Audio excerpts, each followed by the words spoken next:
चलो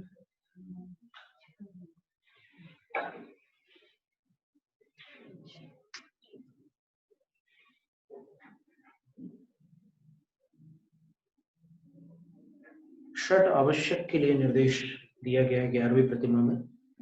जो षट कर्म थे उनसे ऊपर उठकर अब षट आवश्यकों में तत्पर होने की यहाँ पर चर्चा है।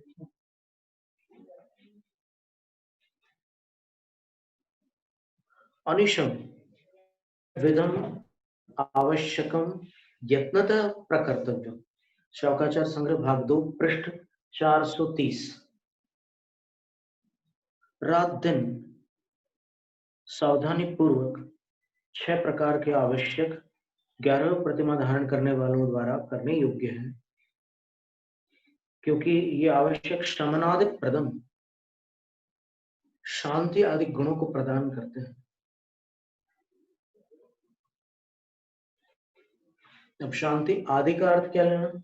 मूलाचार की एक गाथा है, उसमें लिखा है ओ समदयाय खंती वड्डे वेरगदाय जय जैसे तहतः मोक्ष सुखम क्षीणम भावियम हुई। 4 गुण बताए, शांति, दया, क्षमा और वैराग्य।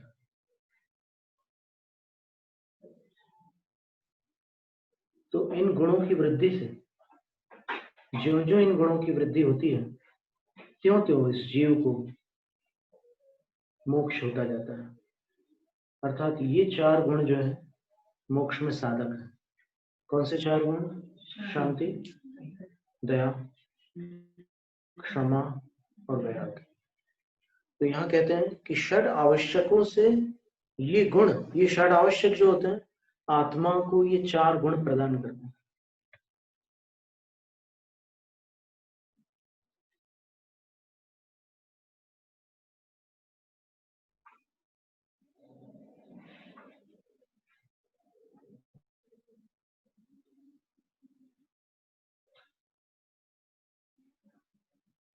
और स्वकर्म क्षय हेतवे, और अपने कर्म को क्षय करने के हेतु भी ये 6 आवश्यक 11 प्रतिमाधारियों द्वारा करने योग्य है।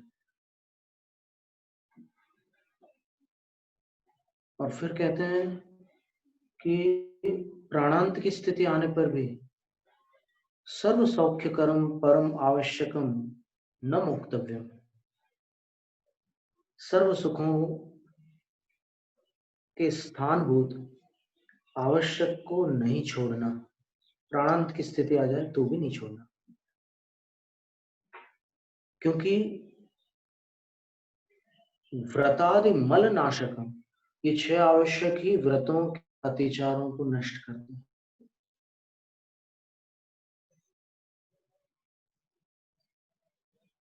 फिर बड़ा सुंदर श्लोक है, दंतहीनो यथा हस्ति दंष्ट्राहीनो मृगाधिपः दानहीनो गृहीणाभात् त्यक्तावश्यक संयमी। आचार्य कहते हैं कि जैसे दांतों के बिना हाथी की शोभा नहीं होती, जैसे दाढ़ के बिना सिंह की शोभा नहीं होती, और जैसे दान के बिना गृहस्थ की शोभा नहीं होती, वैसे आवश्यक के बिना संयमी की शोभा नहीं होती। अब यहाँ पर ये संयमी शब्द उन्होंने 11वीं प्रतिमाधारियों के लिए प्रयुक्त किया है।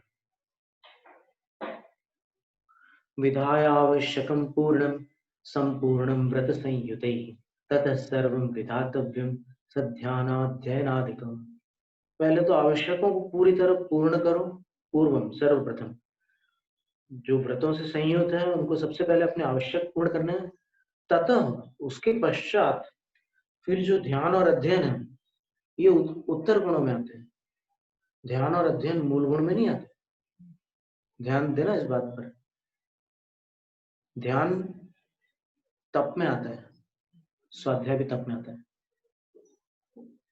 और तप जो है मूलाचार में कथन है और प्रवचन सार में भी आचार्य जयसेन स्वामी लिखा है कि 12 तप और 22 परिचर्या ये उत्तर गुण होते हैं।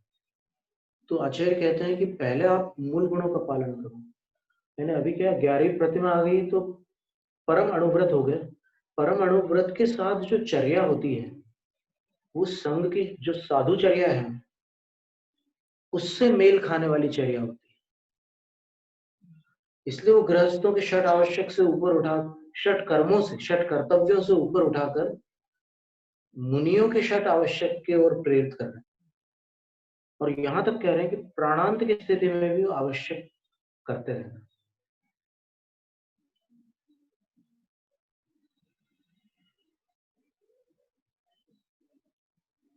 तथा उसके बाद सर्वम, आप सब कुछ करिए, जो ध्यान करना हो ध्यान करिए, अध्ययन ध्यान स्वाध्याय जितना करना हो सब करिए, लेकिन पहले ये षट आवश्यक करिए। कौन से षट आवश्यक है? तो सामायिक है पहले, सबसे पहला आवश्यक है सामायिक।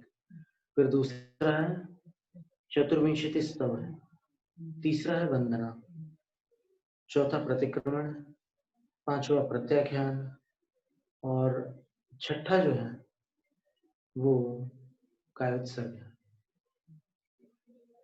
तो ये 6 आवश्यक अनिवार्य है। इसमें स्वाध्याय नहीं है। स्वाध्याय 12 तपों में आता है। षट आवश्यक मूल गुण है और तप जो है उत्तर गुण।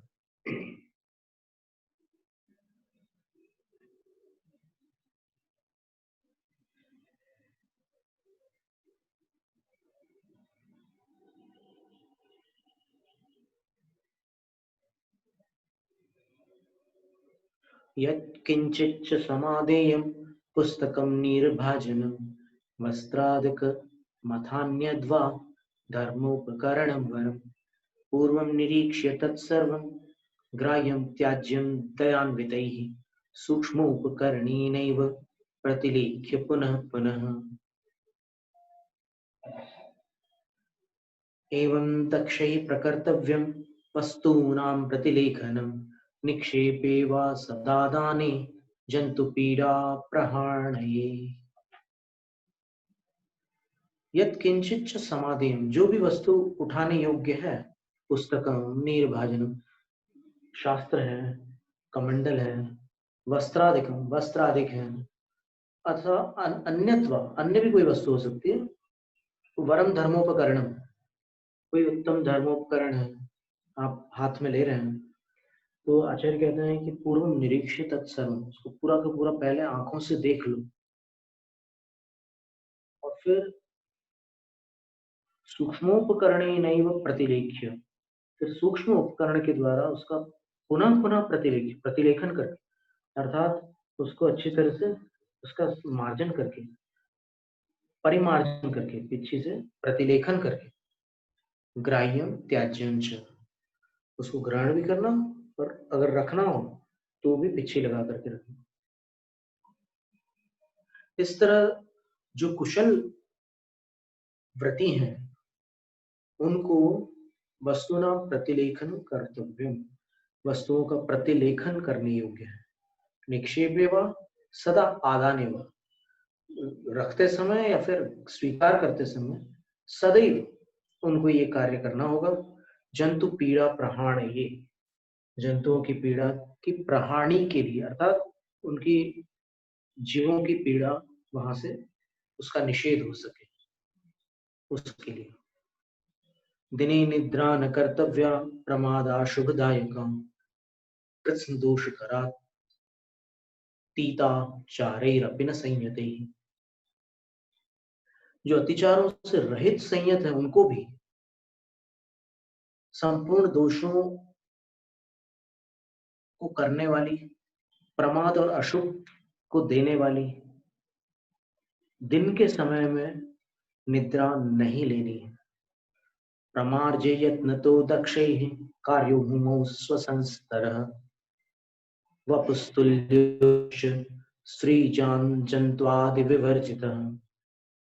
और दक्ष जनों को, कुशल क्षुल्लक क्षुल्लिका हेलकों को सावधानी पूर्वक प्रमार्जन करके भूमि पर स्वसंस्तर कार्य, अपने सोने का प्रबंध करना चाहिए। यानी जो भी आपको बिछाना है तो मार्जन करके सावधानी पूर्वक उसको बिछाना चाहिए। वापस तुल्य, आपके बराबर जो कुछ है आपको सोने के लिए, उसको उतना ही रखना। और विरागश्च, उसमें राग उत्पन्न होने वाली वस्तु नहीं रखना। और स्त्री जंतु आदि विवर्जित, उसमें जीव जंतु न हो और फिर स्त्रियों ने जिसका स्त्रियों का उस पर उससे संपर्क न होता हो, ऐसी वस्तु पर आपको शयन करना है। कायोत्सर्गो विधातव्यो रजन्यां वा दिने बुधे कालत्रयीत वा नित्यम कर्म ईंधन हुताशनः। आपको कर्म रूपी ईंधन के लिए अग्नि तुल्य कायोत्सर्ग रात दिन करना है, अथवा कालत्रये, अथवा तीनों काल में करना है, सुबह दोपहर शाम को, नित्यम प्रतिदिन करना है। रात्रावावश्यकं कृत्वा सार्धयामे गते सति निद्रां मुहूर्तिकीं कुर्यात् सद्व्रती श्रम शांतये। फिर बोलते हैं कि आप जो रात्रि के प्रारंभ में जो आवश्यक क्रियाएं हैं उनको पूर्ण करके फिर सार्धयाम में 1.5 प्रहर निकल जाने के बाद आपको मुहूर्त की निद्रा कुर्यात, कम से कम एक मुहूर्त की निद्रा आपको लेनी है। 1.5 प्रहर का अर्थ हो गया कि जैसे सूर्यास्त जितने भी समय पर हो रहा है उससे 4.5 घंटे बाद आपको शयन करना है। 4.5 घंटे बाद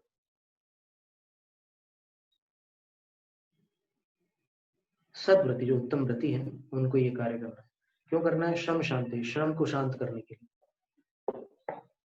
बहुनिद्रा न कर्तव्यम, बहुनिद्रा न कर्तव्या ब्रह्मचर्यादि नाशिका परलोकार्थ त्यक्त सुख ही सद्व्रत सिद्धि। उत्तम व्रतों की सिद्धि के लिए अर्थात पूर्णता के लिए जिन्होंने इंद्रिय सुखों का त्याग कर दिया और जो परलोक से प्रीति रखने वाले हैं, उन क्षुल्लक क्षुल्लिका एलकों को ब्रह्मचर्य आदि व्रतों को दूषित करने वाली, नष्ट करने वाली अति निद्रा नहीं लेनी है, अधिक निद्रा नहीं लेनी।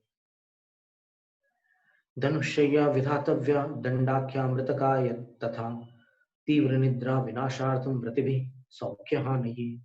और अधिक निद्रा न लेने के लिए, इंद्रिय सुख की हानि के लिए और तीव्र निद्रा का नाश करने के लिए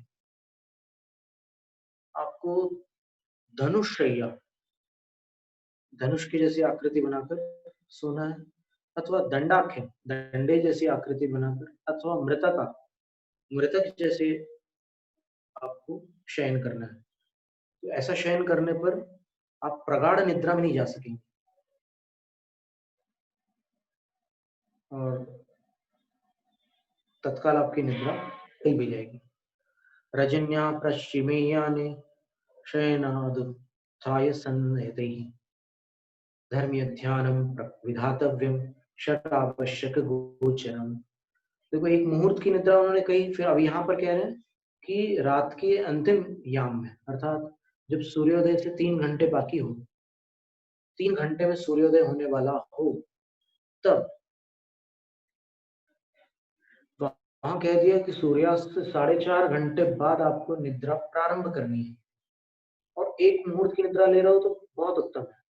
और फिर अगर आपको अधिक आवश्यकता है तो कह रहे हैं कि रजन्या पश्चिमी यानी शयनाद उत्तर, फिर शयन छोड़ करके आप सोना छोड़ दीजिए और वहां से उठ करके उठ करके क्या करें? तो संयत ही धर्म ध्यान विधात, उन संयतों को, 11 प्रतिमाधारी संयतों को धर्म ध्यान करने योग्य है। और धर्म ध्यान में किसको लेना है? षडावश्यक गोचर, 6 आवश्यक का विषय भूत जो धर्म ध्यान, वो आपको करना है। ऐसा नहीं कि आप ऐसे बैठ गए और फिर बोले कि मैं धर्म ध्यान कर रहा हूं, नहीं, आपको षड आवश्यक का विषय भूत धर्म ध्यान करना है। तो प्रारंभ में जैसे प्रातः काल उठ करके सर्वप्रथम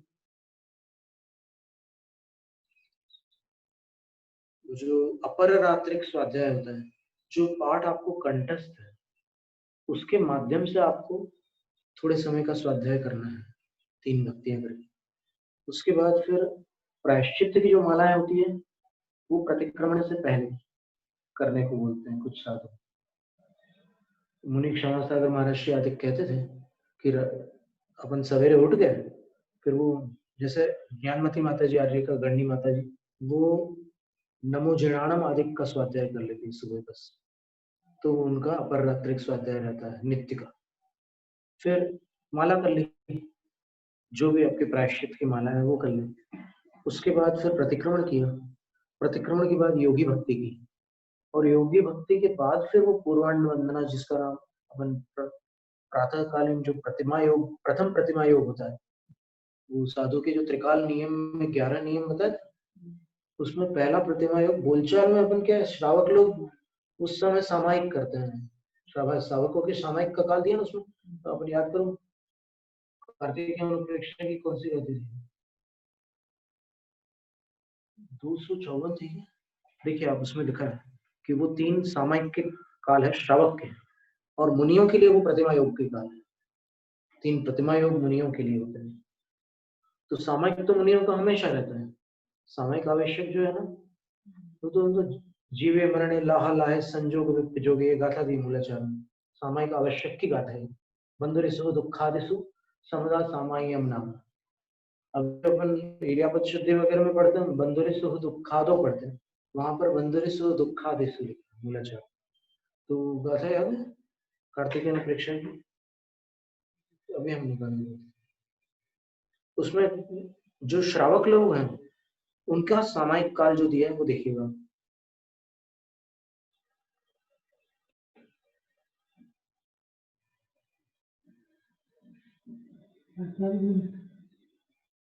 बंधुरे सह दुखादो पढ़ते ना समय, तो वो मुनियों का हमेशा सामायिक काल है।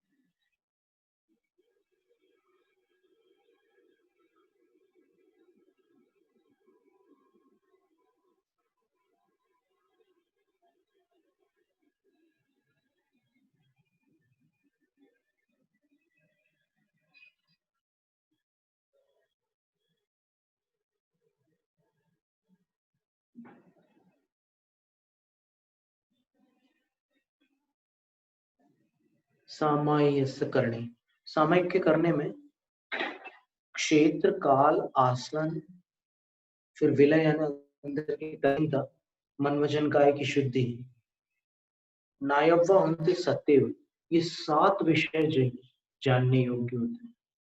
सामायिक करते समय 7 बातों का ध्यान रखना, क्षेत्र काल आसन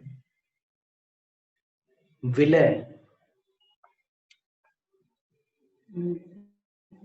और मन वचन काय की शुद्धि।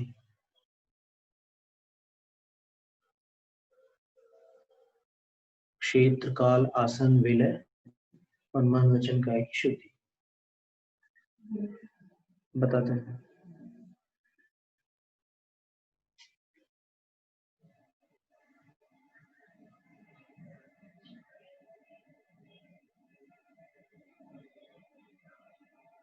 क्षेत्रम प्रदेश लक्षण, क्षेत्र का अर्थ होता है स्थान। 7 बातों का ध्यान रखना होता है सामायिक में। तो पहला क्षेत्र का अर्थ होता है स्थान, फिर दूसरा जो है काल, काल जो है वो पूर्वान्न मध्यान्ह और अपराह्न काल है, 3 काल है सामायिक के। मध्य रात्रि सामायिक का काल नहीं, ये 3 काल है। फिर आसनम पद्मासन आदि लक्षण, आसन जो है वो पद्मासन आदि नाम के आसन है। विलय ध्यानम, विलय का अर्थ होता है अंतर्लय तन्मय हो जाना, विलय ध्यान है। तन्मयता लक्षण, देखिए वही शब्द का तन्मय होना ध्यान है, उसको विलय का। फिर मन वचन काय की शुद्धि, तो इसमें क्या हुआ, तो बोलते हैं आर्त रौद्र ध्यान रहित धर्म ध्यान सहित मनसा शुद्धि, मन शुद्धि। मन की शुद्धि किसको कहेंगे, आर्त रौद्र ध्यान से रहित और धर्म ध्यान सहित जो मन की परिणति है, वो मन शुद्धि है। फिर अंतर्बाह्य जल्पन रहिता वचन से शुद्धि, अंतर्जल्प और बहिर्जल्प से रहित हो जाना, मतलब पूर्ण मौन ले लेना। बहिर्मौन और अंतर्मौन दोनों मौनों के साथ वचन की शुद्धि कहलाती है। यानी आपको अंदर में वचन रचनाएं होती रहती है, उसको अंतर्जल्प कहते हैं। तो उस अंतर्जल्प में आपको केवल आगम के ही वचनों का वो करना है। जो सामायिक में सहायक गाथाएं वगैरह जो है, पद है, पाठ है या मंत्र है, जाप्य है, उन्हीं पे ध्यान रखना है, वो वचन शुद्धि होगी। और कायस्य शरीर से शुद्धि निर्मलता, काय की शुद्धि का मतलब शारीरिक निर्मलता होनी चाहिए सामायिक के काल में।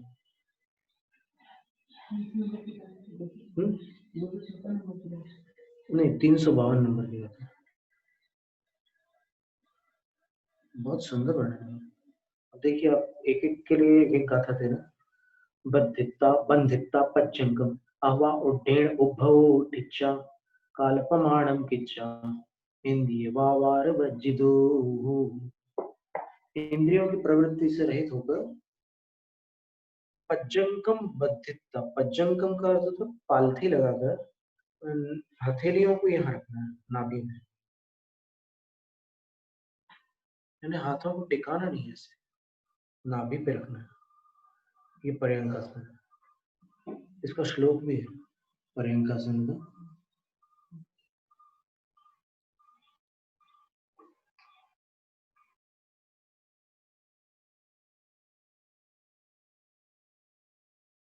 आराधना सार की टीका में है श्लोक। सीधा अपन सरल भाषा में पालथी लगाओ और ऐसे दोनों हाथों को रख लो।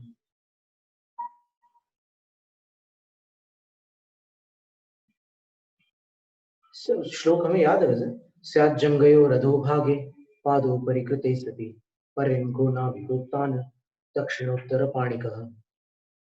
जंगयो रथो भागे पादो परिकृते सति, ये पिंडलियों का नीचे वाला भाग दोनों पैरों के ऊपर करना है। तो पालथी लगाएंगे तो पिंडलियों का निचला भाग जो है पैरों के ऊपर आ जाएगा। और पर्यंको नाभिगोत्तान, नाभि स्थान पर उत्तान दक्षिण उत्तर पानी का, ये दाहिनी हथेली और नीचे बाई हथेली, उत्तान हो गया, ऐसे ऊपर की ओर तनी हुई, नीचे की ओर ऐसे।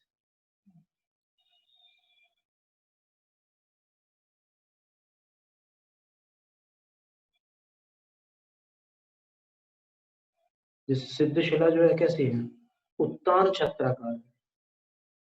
सामान्यतः जो छत्राकार जो होता है वो हमेशा ऐसा होता है, उत्तान छत्राकार ऐसा होता है।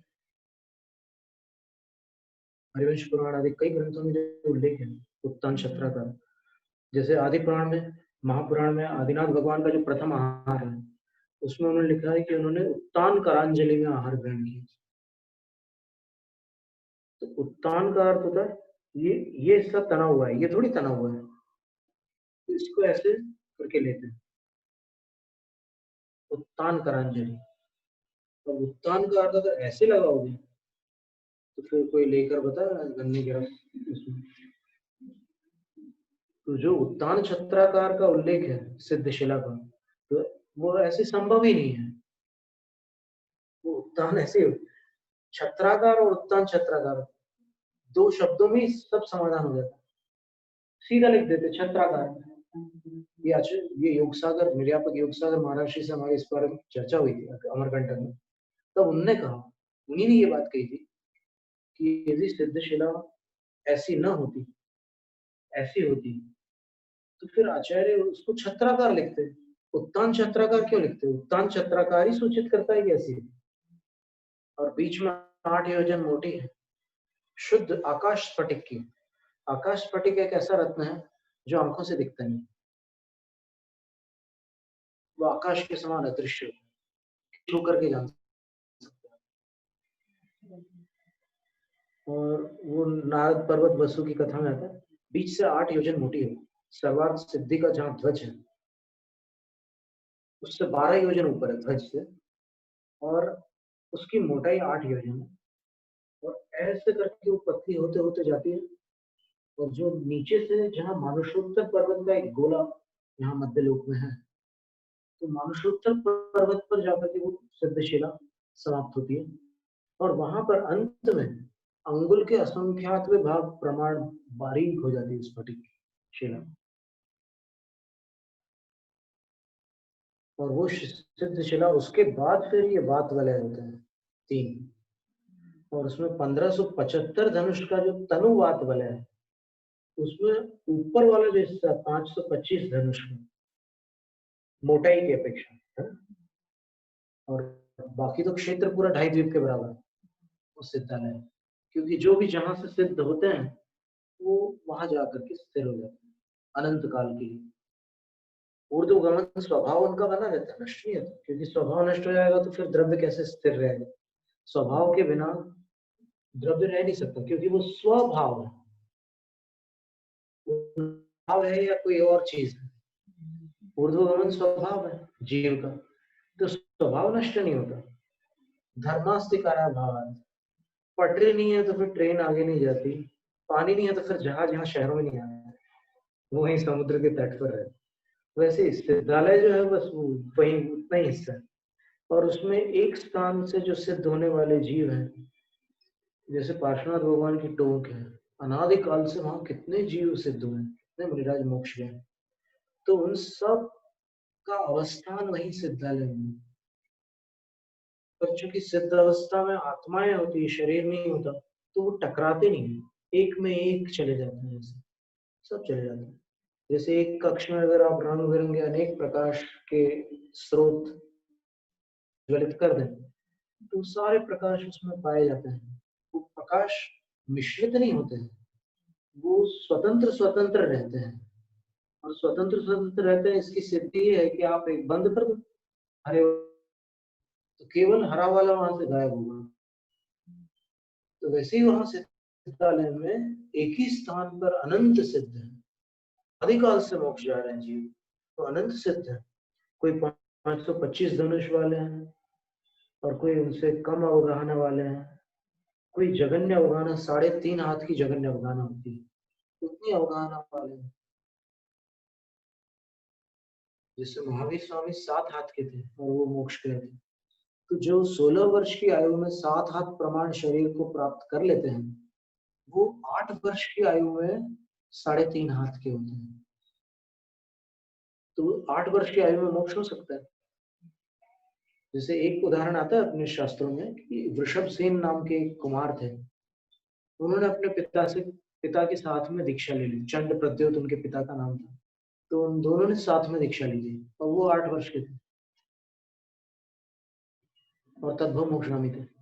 महावीर स्वामी के काल में जो 10 अंतकृत केवली हुए हैं, अंतकृत केवली, अंतकृत नहीं है, अंतकृत, अष्टौ कर्मणाम अंतम करोति इति अंतकृत केवली, तहलंत अंतकृत में, तो 8 कर्मों का जो अंतर मुहूर्त में नाश कर डालता है, मोक्ष चले जाते हैं, वो अंतकृत केवली कहलाता है। प्रभाचंद्र आचार्य महाराज ने अपने वचनों में ये बात कही। क्रियाकलाप ग्रंथ और प्रतिक्रमण ग्रंथ त्रय में भी हो सकता है, क्योंकि मुनि प्रतिक्रमण में अगर अंतर्डानम शब्द आता है कि मुनि प्रतिक्रमण, इसमें तो आता है, सामायिक दंडक में तो आता है अंतर्डानम पारिडानम, ये तो आता है, लेकिन अगर अन्यत्र भी आता हो तो वहां पर भी उन्होंने यही वाक्य किए। तो अंतर मुहूर्त में जो 8 कर्मों का क्षय करते हैं अंतकृत कहलाते हैं, 7 प्रकार के केवली होते हैं। तो वहां पर सिद्धालय में सब एक जगह रह के भी सब कुछ जानते हो, त्रिकाल के ज्ञाता है, और सबसे निर्मल जीव की सर्वोत्कृष्ट अवस्था है, आत्यंतिकम अवस्थान आचार्य पूजपाल स्वामी कहते हैं कि उससे आगे कोई अवस्था नहीं हो सकती, उससे बड़ी कोई अवस्था नहीं हो सकती। उस अलौकिक अवस्था को प्राप्त सिद्धालय में अनंत सिद्ध विराजमान है, अनादिकाल से जो सिद्धत्व को प्राप्त हुए। 6 महीने 8 समय में 608 जा रहे हैं, और उन अनंत सिद्धों में जितने भी संसार में बाकी है उनका नंबर तो नहीं लगा, ये तो पक्की बात है, तभी तो संसार ही है। वो आउटहैंड उत्तर बायां ऐसे हाथ रख करके बैठना, ये वंदना के समय प्राय आसन में बैठा करते हैं। फिर उद्भव टीचर अथवा ऊर्ध्व उद्भव टिच्चा यानी कायोत्सर्ग में खड़े होना है, यानी स्थित्वा टिच्चा उद्भव कायोत्सर्ग मुद्रा है। अभी खड़गासन शब्द हमें मिला नहीं, हमने बहुत ढूंढा शास्त्रों में, पर कहते हैं कि कहीं किन्हीं ग्रंथों में उपलब्ध है, शायद कन्नड़ के ग्रंथों में या कहीं पर आया हुआ, पर यहाँ अभी हमने अभी नहीं मिला खड़गासन। और लोग बोलचाल में जिसको खड़गासन बोलते हैं उसको आचार्य महाराज यहाँ पर गाथा में उद्भव उद्भव कायोत्सर्ग कह रहे हैं। उद्भव कायोत्सर्ग यानी जैसे आचार्य जिनसेन स्वामी ने लिखा कि वृषभदेव भगवान ने जब दीक्षा ली थी, दीक्षा लेकर 6 मास का जब उन्होंने योग धारण किया था, तब वो उद्भव कायोत्सर्ग में खड़े होकर के 6 महीने तक खड़े रहे। और उसमें उन्होंने ये लिखा है कि उनके पैरों की एड़ियों के बीच 4 अंगुल की दूरी थी और पंजों के बीच 12 अंगुल की दूरी थी। आहार में 4 अंगुल की दूरी बताई। आहार में वहां सामने की तरफ 12 अंगुल और पीछे 4 अंगुल का नहीं, लेकिन ये कायोत्सर और ध्यान में उन्होंने ये कथन किया है। नहीं है, सामने धारा ज्यादा नहीं, सेम है ना, पीछे और सामने सेम है।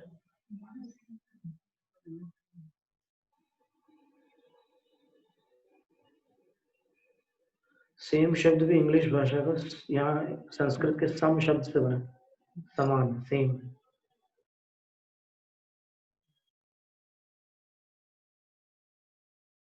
देखा समान है।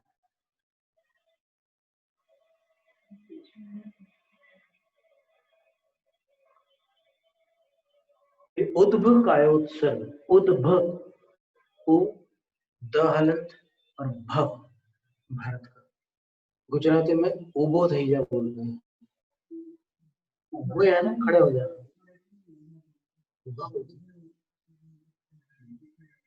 मराठी में गुजराती में ये शब्द है। ये तो सब स्रोत तो संस्कृति है।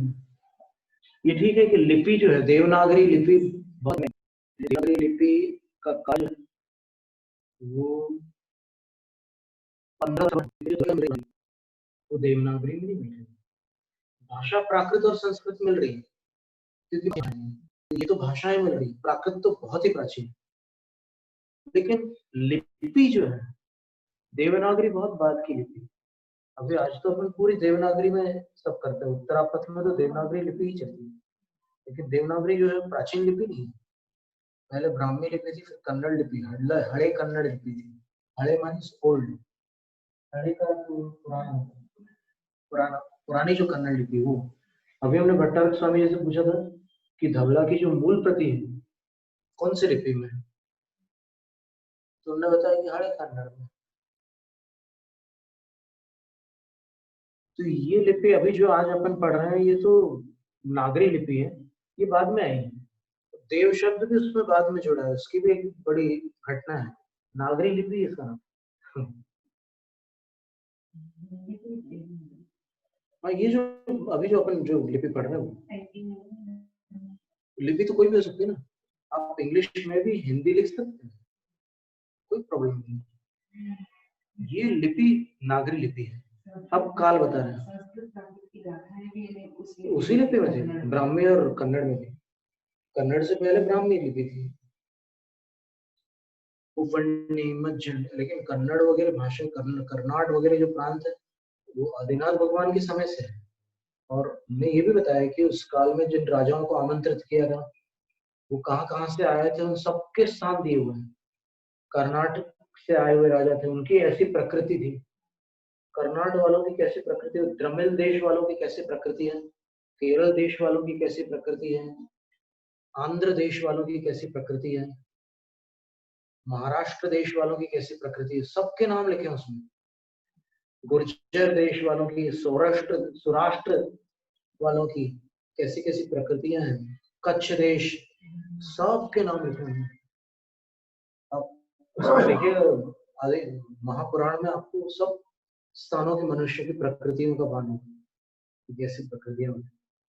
तो ये सब पुराण है, लिपि की चर्चा निकली। तो आसन की बात हुई कि या तो खड़े होकर करिए या फिर बैठ कर करिए। तो बैठना हो तो पंचम काल में दो आसनों को श्रेष्ठ होता है ध्यान लगाने के लिए।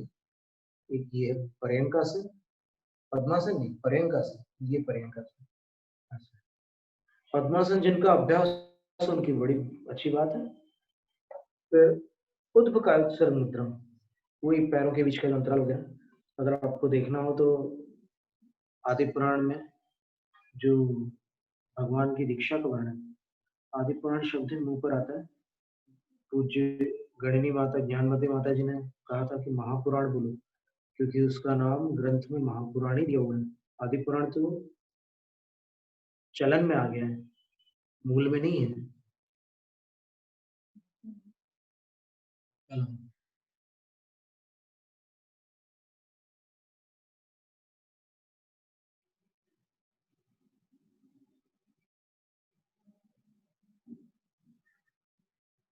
भगवान की दीक्षा का वर्णन है।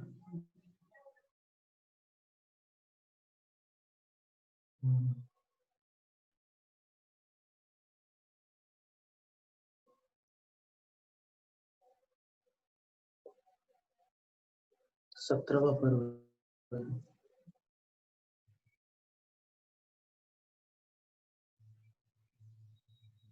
त्रिसाक्षी का दीक्षा का वर्णन है। अवनिका के अंदर दीक्षा का वर्णन है।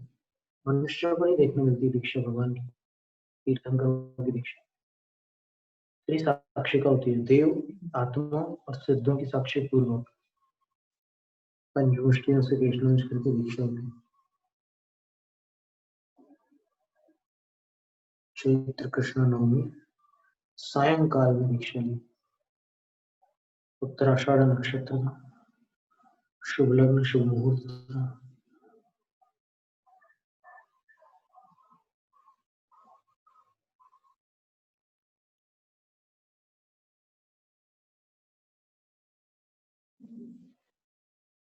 आप देखिए,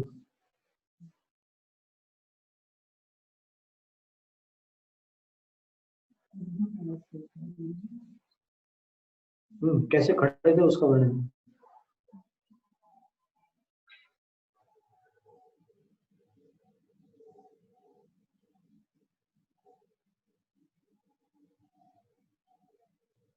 उस समय उनके दोनों पैरों के अग्र भाग में एक वितस्तिका अर्थात 12 अंगुल का और एड़ियों में 4 अंगुल का अंतर था। 18वें पर्व का तीसरा श्लोक।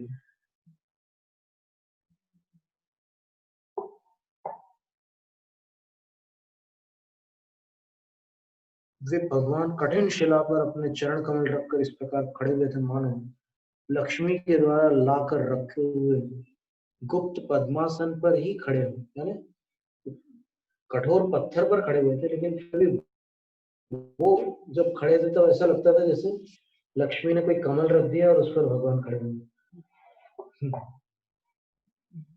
बहुत ही क्लियर है ये श्लोक।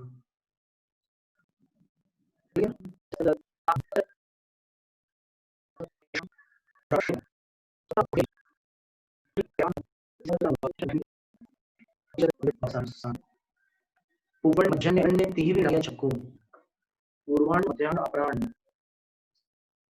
इनमें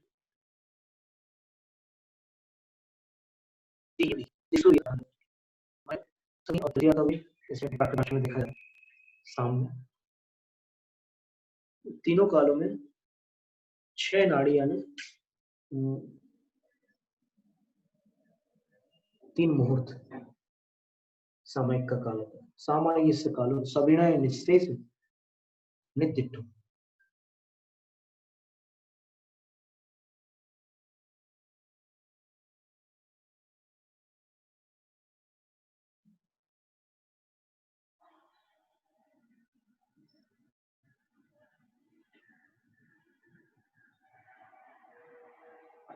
तो ये श्रावकों का सामायिक काल है और मुनियों का प्रतिमा योग काल है।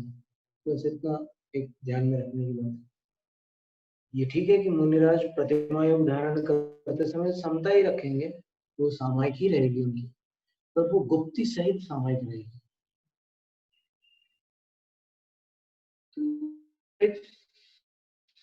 सामायिक में जाने पर शुद्धोपयोग की घटना घटित हो जाती है।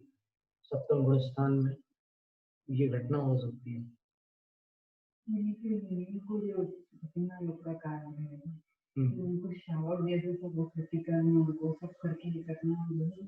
ये श्रावक को तो तीसरी प्रतिमा से कृतिकर्म होता है।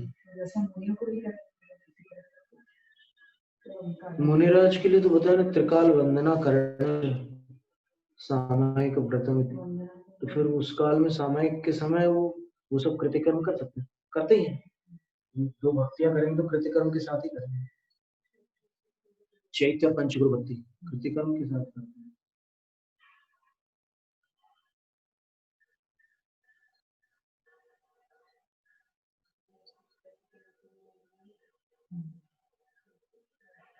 तो ये कायोत्सर्ग की बात चल रही थी।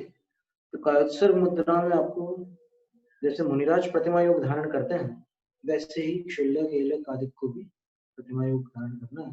कर्मेंद्र हुताशन, कर्म के लिए वो हुताशन यानी अग्नि है। और फिर रात्रि की निद्रा का भी कथन कर दिया। और सूर्योदय से 3 घंटे पहले आपको शयनाद उत्थाय, शयन से उठ जाना है। और धर्म बहुत कहने से यहाँ क्या लाभ है? त्यक्त जो हर गृहस्थी का त्याग कर चुके हैं ऐसे क्षुल्लकों का सभी का सारा समय है। शास्त्रों के अनुसार ध्यान नहीं देते, ध्यान पूर्वक देखना चाहिए। ये सारी बात क्षुल्लकों में पूजा की पक्षी जो होते हैं कैसे हो सकता है? तो फिर यहाँ पर यो जी गई हमरो शावकों को एकादश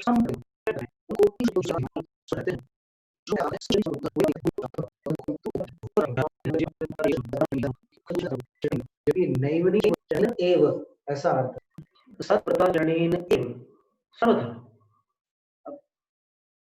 उत्तम व्रतों के आचरण का क्रियात्मक पालन करने से ही, सर्वथा पालन करने से ही इस लोक में इधर लगाएंगे क्रिया विशेषण।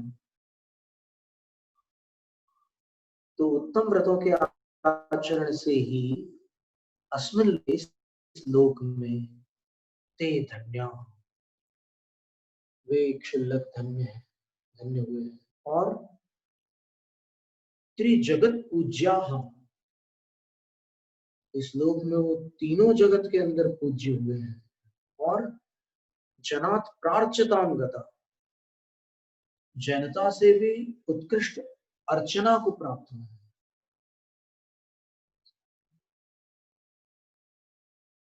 तो क्या अर्थ लेना इस श्लोक का? तो अर्थ एकदम स्पष्ट है। एक तो तीनों जगत में पूज्य है, वो धन्य है। फिर कह रहे हैं कि जनता से प्रार्चताम गता, उत्तम अर्चना को प्राप्त हुए हैं। और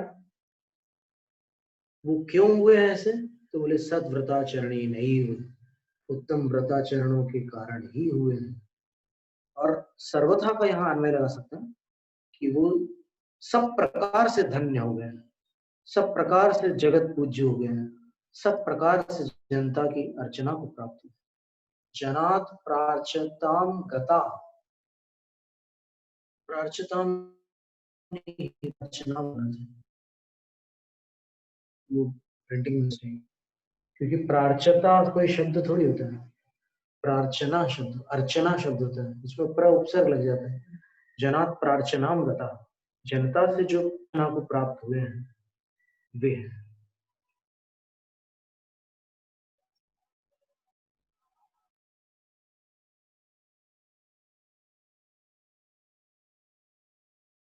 अखिल गुण निधानम सर्वदेवैः प्रपूज्यम अवगमत्रय युक्तम सारमष्टर्दिगेहम् निरुपम गुण खानिम प्रोत्तम श्रावकोत्र व्रत जनित वृषाद्वै संव्रजेत स्वर्ग राज्यम।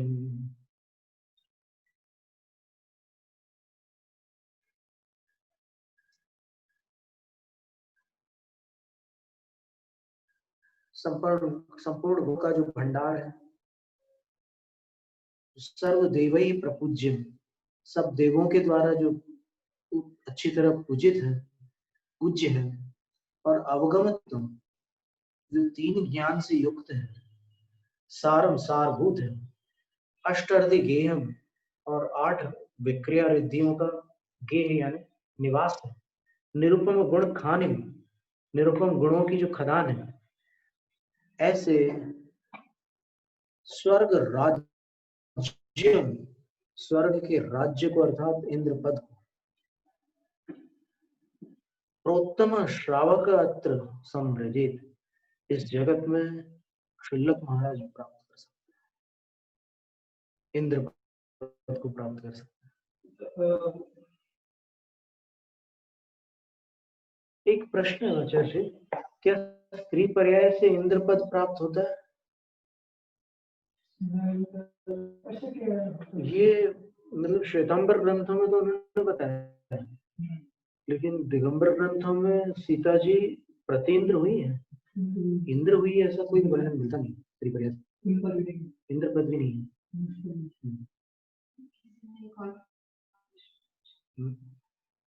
ऐसी आप जो अभी बताया मनुष्य नहीं देख सकते भगवान की दीक्षा। हाँ जी। तो पंच कल्याण को पालकी उठाते समय मनुष्य और देवता वज्रपात का दृश्य दिखाते हैं, और तीर्थंकर भगवान की दीक्षा मनुष्य नहीं देख पाते, ये दोनों बातें अलग अलग है, ऐसा क्यों देखा जाता है? हाँ, तो ये एक अच्छा प्रश्न किया है किसी ने कि पंच कल्याणकों में जब दीक्षा कल्याण का अवसर आता है, तब जिनेंद्र भगवान की दीक्षा के समय पालकी सर्वप्रथम भूमि गोचरी जी लोग उठाते हैं, तदुपरांत विद्याधर लोग उठाते हैं, और फिर तीसरे स्थान पर देव लोग उठाते हैं। मनुष्यों को देखने नहीं मिलता, तो ये क्या विरोधाभास में? तो समाधान ये है कि मनुष्य पालकी इसलिए उठाते हैं, भूमि गोचरी मनुष्य, क्योंकि तीर्थंकर नियम से भूमि गोचरी होते हैं। तीर्थंकर कभी विद्याधर नहीं होते,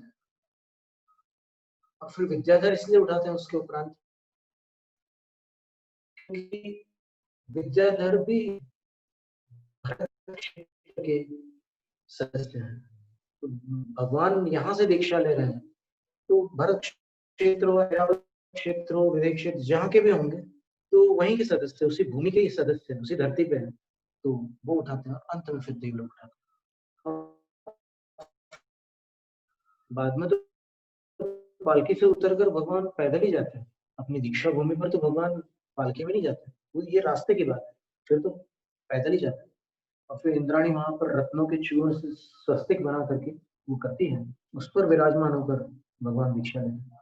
और आज भी दीक्षा की विधि में यही बताया कि जो है कोई सौभाग्यवती नारी अक्षतों से स्वस्तिक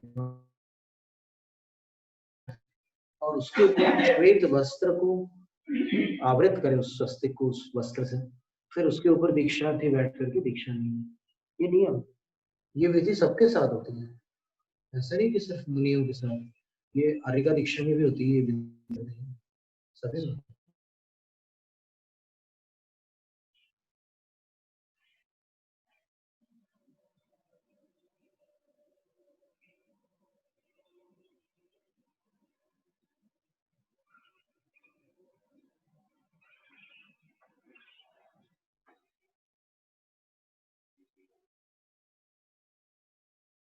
इसके उपरांत क्या कह रहे हैं?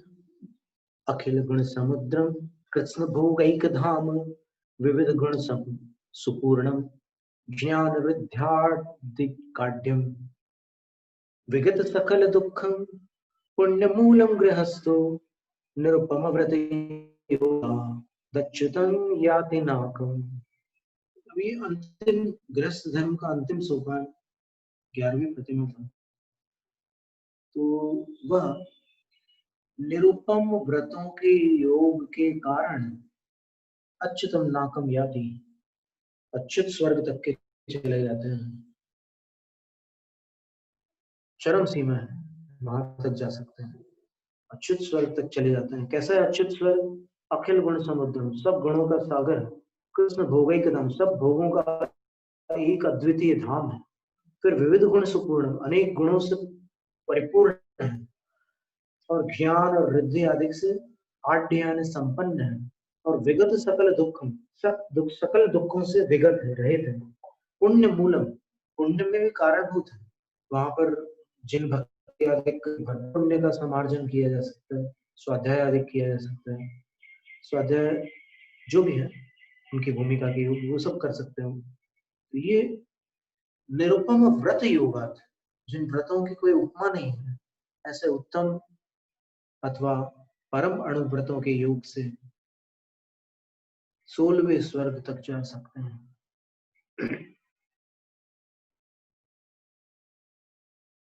षट्खंड भू संभव सौख्य की हम रामादि सप्तद्वय रत्न युक्तम, निध्याकरम सद्व्रत जात पुण्यात् संलभ्यते चक्रपदम गृहस्थे। और गृहस्थों के द्वारा चक्रवर्ती का पद भी प्राप्त किया जा सकता है, भली भांति प्राप्त किया जा सकता है। कैसा है चक्रवर्ती का पद?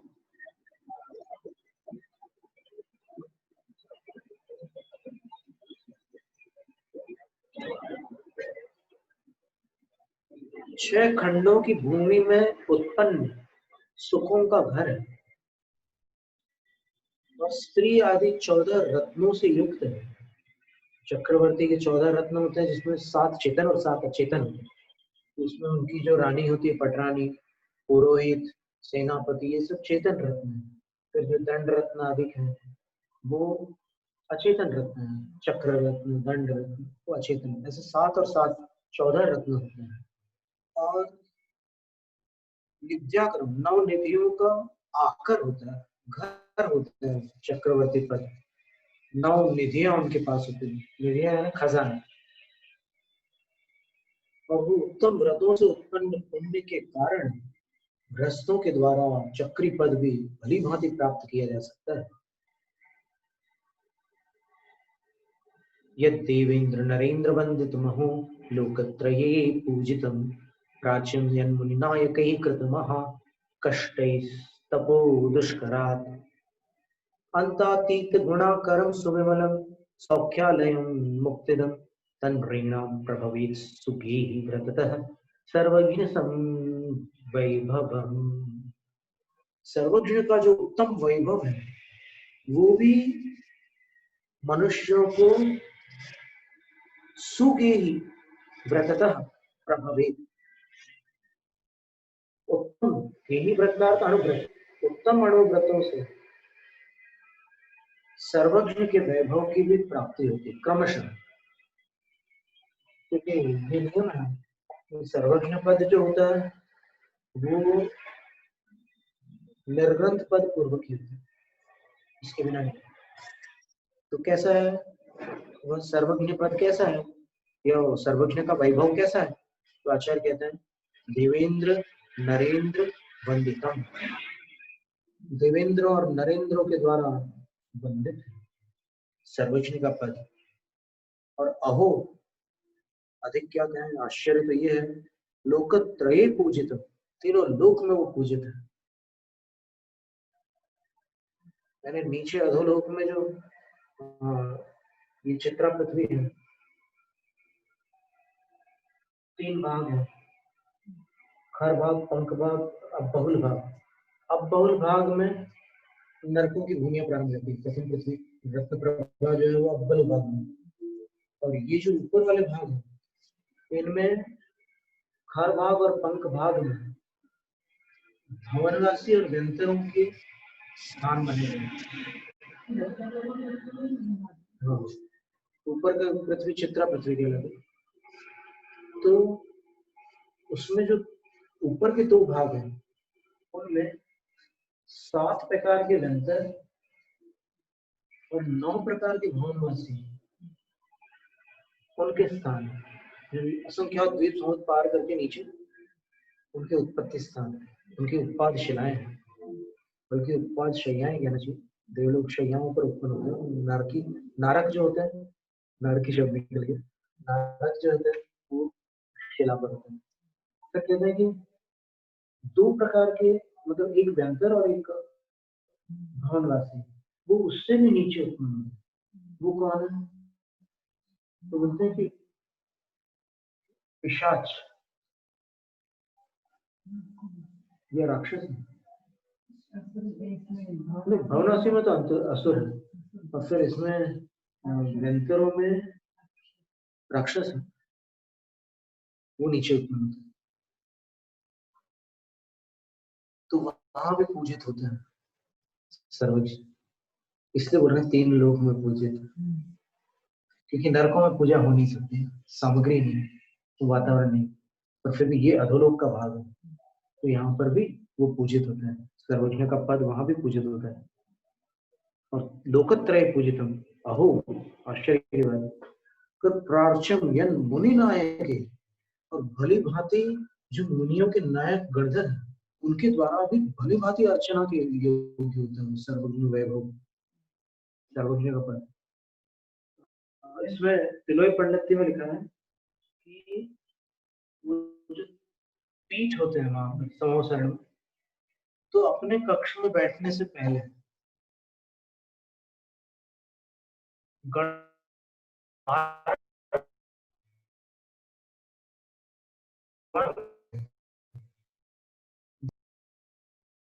और उसके बाद फिर स्तुतियां करते हैं, और असंख्यात गुणश्रेणी निर्जरा करने के बाद अपने अपने कक्षों में आकर के आनंद पूर्वक बैठते हैं। ये गाथा अपन ने पढ़ी थी नीचे तिलोई पंडित की, चतुर्थ महाधिकार में, और गाथा क्रमांक आप देख लीजिएगा, तो हम निकाल के बता देंगे। और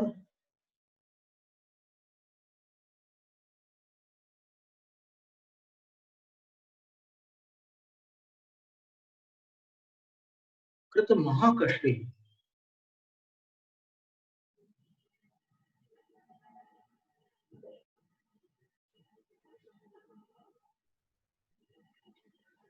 जो बहुत कठिन चर्या करने वाले मुनिराज हैं, उनके द्वारा भी वो सर्वज्ञ पद अर्चना के योग्य है, अर्चनीय है। अर्चना में 2 प्रकार की अर्चना हो, प्रतिक्रमण ग्रंथ त्रय में मुनि प्रतिक्रमण की टीका करते हुए आचार्य प्रभाचंद्र देव ने जो लिखा है वो पंक्ति हम आपको पढ़ के सुना दें। साधु भी द्रव्य चढ़ा सकते हैं जिनेन्द्र भगवान के लिए, साधु भी उनकी ऐसी अर्चना कर सकते हैं। ये हम आपको पढ़ के सुनाते हैं।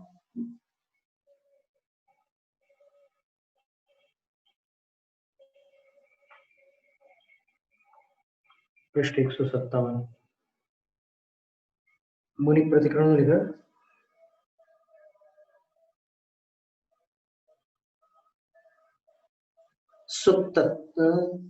तथेत्यादि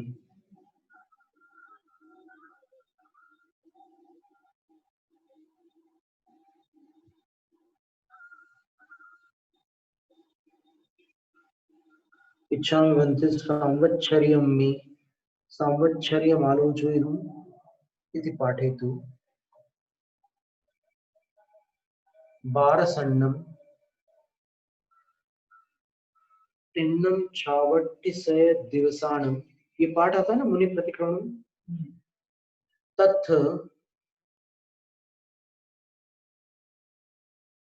काले विनये, ये मुनि प्रतिक्रमण में पाठ आता है, काले विनये उवहाणे बहुमाणे तथैव अनिन्नवणे अष्टविहो नानायारो। ये 8 प्रकार का जो ज्ञानाचार बताया है मुनिचर्या में, पंचाचार में ज्ञानाचार भी होता है, तो उसके अंतर्गत ये बता रहे हैं कि उवहाणे बहुमाणे, ये 8 प्रकार का ज्ञानाचार है। शब्दाचार, अर्थाचार, काला उभयाचार, कालाचार, विनयाचार, बहुमानाचार, उपधानाचार और अनिन्नवाचार, ऐसे 8 वेद होते हैं। तो उसमें बहुमानाचार का अर्थ लिखा है। बहु और मान, इन 2 शब्दों से बहुमान शब्द बने। तो आचार्य कह रहे हैं मानो द्रव्य भाव पूजा। मान शब्द का अर्थ होता है द्रव्य और भाव से पूजा। और बहुशासो मानश्च बहुमाना, बहु का अर्थ होता है बहुत, बहुत मान अर्थात द्रव्य भाव पूजा बहुमान। 3 उससे क्या लेना, क्योंकि ये मुनियों का पूर्णतः मुनियों का प्रतिक्रमण है, उसके लिए उसमें बता रहे हैं कि गंध पुष्पादि प्रचुर द्रव्य पूजा युक्तेन मुनिना, क्या कह रहे हैं कि गंध पुष्प आदि प्रचुर द्रव्य पूजा से युक्त मुनि के द्वारा, श्रवण के द्वारा, और भाव पूजा में क्या कह रहा है सिद्ध श्रुत गुरु भक्ति रूप प्रचुर भाव पूजा युक्त, सिद्ध श्रुत और गुरु भक्ति रूप जो प्रचुर भाव पूजा है, उस भाव पूजा से युक्त श्रवण द्वारा जो पठनादिकम कर्तव्य व्यक्त्यर्थ है, स्वाध्याय आदि कर्तव्य बताए गए हैं। तो इन 2 प्रकार की पूजाओं के साथ जो स्वाध्याय किया जाता है उसका नाम है बहुमानाचार।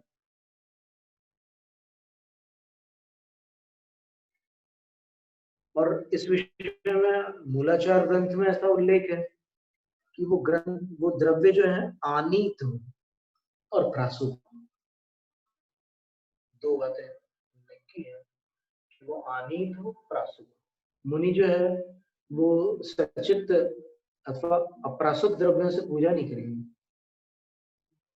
प्रासुत द्रव्यों से पूजा करेंगे। उसमें प्रासुक शब्द दिया है, सचित अचित शब्द नहीं दिया है, इसलिए अपन अपनी तरफ से सचित अचित न जोड़ करके केवल प्रासुक शब्द जोड़ते हैं जो वहां लिखा है। वो पंक्ति भी अपन पढ़ लें, ये पंक्ति तो अपन ने पढ़ी ली। जो आगम निष्ठ लोग हैं उनके लिए हम इतना श्रम करके ये आगम के वाक्य प्रस्तुत करते हैं। तो ये प्रतिक्रमण ग्रंथत्रयी पृष्ठ क्रमांक 157। मुनि प्रतिक्रमण पर प्रभाचंद्र आचार्य महाराज ने उसका विस्तार से अर्थ समझा है, टीका की है। मैं अपन देख लेते मूलाचार्य ग्रंथ को।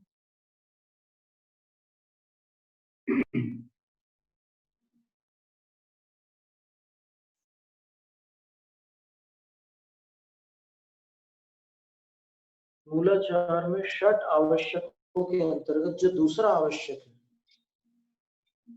गाथा क्रमांक 24 होना चाहिए, हाँ 24 है। उसमें देखिए क्या लिखा है, अच्छी दूणय, अर्चना करके जो प्रणाम करते हैं, यानी 24 तीर्थंकरों की स्तुति जो है केवल पाठ रूप नहीं है, पाठ के साथ अर्चना करके फिर जो प्रणाम करते हैं अपन 24 तीर्थंकरों को, उसका नाम स्तव नाम का आवश्यक है। क्या है, उसहादि जिणवराण नामनिरुत्तम गुणानुकीर्तिंच काउण अच्छी धुणय शुद्ध पणमुथबो नेयु। आचार्य कहते हैं, मूल ग्रंथ का प्राकृत में कह रहे हैं 24वीं गाथा मूलाचार की, वृषभ आदि जो जिनवर हैं तीर्थंकर, उनके नामों की निरुक्ति करिए पहले। वृषभ ये शब्द कैसे बना है इसके बारे में विचार कीजिए। तो वृषेण धर्मेण भाति शोभते इति वृषभः, ये व्युत्पत्ति हुई। तो आपको ये भी करना है चतुर्विंशति स्तव। तो वृष का अर्थ धर्म होता है, जो धर्म से शोभित होते हैं वो वृषभ नाम का अर्थ है। और अजित न जित केनापि बाह्याभ्यंतर शत्रु भी सब अजित, जो बाह्य और अभ्यंतर दोनों प्रकार के शत्रुओं से पराजित नहीं हुए वो अजित है। शंभवः, शम आनंद, भवति यस्मादसौ शंभवः, जिनसे आनंद होता है वो शंभव कहलाते हैं। श है वो तालव्य श है, शंभव नाम है भगवान का। तो हम शंभव संभवतर शुरू हो गई। श प्राकृत में तो सही होता है, पर ये संस्कृत की बात। फिर अभिनंदन, अभिनंदयति, अभिता टुणति समृद्ध, नंदति समृद्धिम प्राप्नोति इति अभिनंदन। सब तरफ से जो समृद्धि को प्राप्त है वो अभिनंदन है।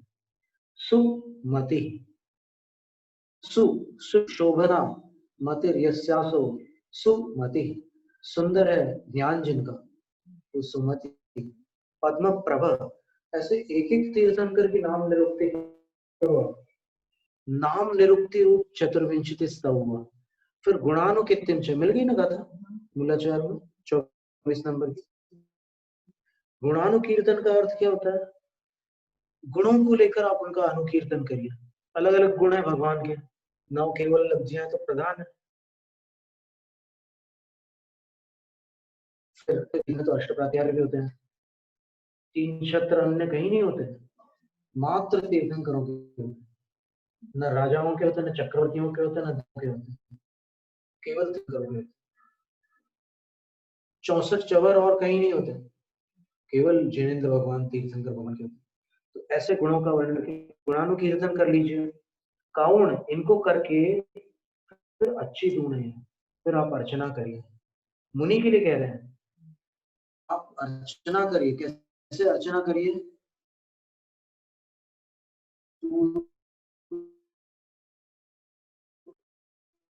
यहाँ पर नीचे बताएं। और इतना करके फिर तिशुद्ध पढ़ो, मन वचन काय की शुद्धि के साथ एक एक ईश्वर को जब प्रणाम करते हो नहीं हो, ये आपका षड आवश्यक हो। फिर ये भी लिखा है मूलाचार में कि विदेह क्षेत्र में चतुर्विंशति की सीमा नहीं है, वहां सामान्य तीर्थंकर स्तव लिखा जाता है, वहां सामान्य ये शब्द दिया। तो अब पूजा के अर्चना कैसे करते हैं मुनि?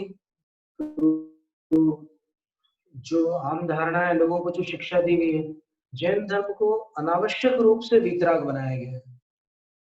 जो जैन धर्म का सराग भाग है उसको भी अनावश्यक रूप से वीतराग बनाकर लोगों ने भूमिका का विवेक छोड़ दिया कि किस भूमिका में अपन क्या कर सकते हैं, वो छूट गया। यहाँ पर ये शुभोपयोग की क्रिया है, और शुभोपयोग की क्रिया में मुनि की योग्य क्रिया है, और मुनि के लिए निर्दिष्ट और आदिष्ट क्रिया है। इसलिए ये जो धारणा बनी है कि मुनि महाराज द्रव्यों से पूजा नहीं कर सकते, इस पर पुनर्विचार अपेक्षित है। हम कोई आदेश नहीं दे रहे हैं, हम केवल जो यहाँ लिखा है वही बता रहे हैं, और कभी भी हमने अपने मन से कुछ नहीं बताया। और अगर बताया है और उसमें कहीं चूक है तो वो हमारी चूक है, वो आगम की चूक नहीं है। और जैसे ही हमें जानकारी मिली कि वो आगम से बाहर जा रहा है तो हम करते ही नहीं, क्योंकि विलंब करके हमें दुर्गति में नहीं जाना है। हम तुरंत सुधार करके आगम के अनुकूल अपने स्वीकार कर लेते हैं। इसमें ये बताया अर्चयित्वाच, और अर्चना कर। और क्यों कहा? क्योंकि पहले नाम कीर्तन कर चुके हैं, कीर्तन कर चुके हैं, तीसरी एक क्रिया बाकी रह गई है, और अर्चना करके अब वो कर रहे हैं। अर्चना कैसे करके? तो गंध पुष्प धूप दीप आदि भी, गंध से, पुष्प से, धूप से और दीप आदि से अर्चना कर रहे हैं। और कैसे है वे? प्रासुक, वो प्रासुक है। और आनीत ही, आनीत है, लाए गए। और दिव्य रूपेश, सुंदर, दिखने में बहुत सुंदर है वो द्रव्य, दिव्य रूप है उनका। दिव्य का अर्थ मनोहर होता है। अगर देवोपनीत लेंगे तो फिर कई भव निकल जाएंगे। मुनि पर्याय में इंतजार करते रहना, देवलोग कब ला करके देंगे, कब ला करके देंगे द्रव्य, क्योंकि ये षडावश्यक नित्य कर्तव्य है। और निराकृत मल पटल सुगंधि, जिसमें से मल पटल निराकृत हो गया। मतलब कुछ द्रव्यों में ऐसे अंश होते हैं ना जिनको हटाना पड़ता है, अलग करना होता है, तो उसको निकाल देना है। निकले हुए हैं, निराकृत लिखा है। और सुगंधित भी है वो। यानी कुछ ऐसे चावल होते हैं कि जिनको ऐसे डब्बा में तो पूरे चौके में खुशबू आने लग जाती। हमें एक राजवैद्य ने कहा था कि फल साधुओं के लिए सेवन करने योग्य फल वही है जो वजनदार हो और जिसको रखने आसपास उसकी सुगंध व्याप्त हो जाए, वह फल साधु के सेवन है। तो राजवैद्य थे, गौरी शंकर थे, बहुत बड़े वैद्य थे, धनशंकर गौरी शंकर राजवैद्य। वो कभी मरीज को कुछ बोलने नहीं देते, वही देख करके सब कुछ कर रहे, और त्याग इतने करा देते बेहिसाब, हालत खराब हो जाए। तो पहले उनके बाहर बोर्ड लगा था कि जो त्याग नहीं कर सकते वो व्यर्थ न करें, वो अपना समय खराब न करें, जो त्याग कर सकते हैं वही उपचार कराना, ऐसा लिखा। तो सुगंधित हो और उन द्रव्यों से चतुर्विंशति तीर्थकर पद युगलानाम अर्चनम कृत्वा, 24 तीर्थंकरों के चरण कमलों की अर्चना करके, अन्य अश्रुतत्व, अन्यों की अर्चना साधु करें, ऐसा कहीं सुनने में नहीं आता। 24 तीर्थंकरों की अर्चना करते हैं साधु। तेषामेव ग्रहणम, 24 तीर्थंकरों का ही ग्रहण किया गया। फिर इसके बाद त्रिशुद्ध प्रणम, 3 शुद्धि पूर्वक प्रणाम करना, ये चतुर्विंशति स्तव है। तो जरूर लिखा है 2 श्रावकाचार्यों में, श्रीलक महाराज क्या न करें, हवन न करें,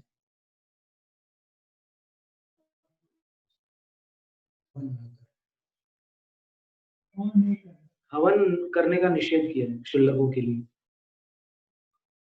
दूर से बैठना अलग बात, क्या कि साधु बैठा रहता है और वहां पर सब चलता ही रहता है, तो वो बात नहीं है। यहाँ पर अपने स्वयं से हवन न करें। बाकी अभी जो ग्रंथ अपन पढ़ रहे हैं उसमें अपन षड आवश्यकों की महिमा बता रहे हैं और निर्दोष चर्या पालन करने से क्या फल होता है ये भी बता रहे हैं। तो इस तरह सौख्यालय, सर्वज्ञ पद जो सुखों का आलय है, निर्मल है, अंतातीत गुणाकरम, जो अंत से परे गुणों का आकर अर्थात निवास स्थान है, अनंत गुणों का आवास है सर्वज्ञ पद, और मुक्तिदम मुक्त, तो वो यहां से तैयारी करने पर प्राप्त होता है। तो आज अपन इतने रखते हैं। जैनम जयतु शास्त्र तथा प्राणिक स्वाध्याय निष्ठापन क्रियायाम पूर्वाचरण क्रमेण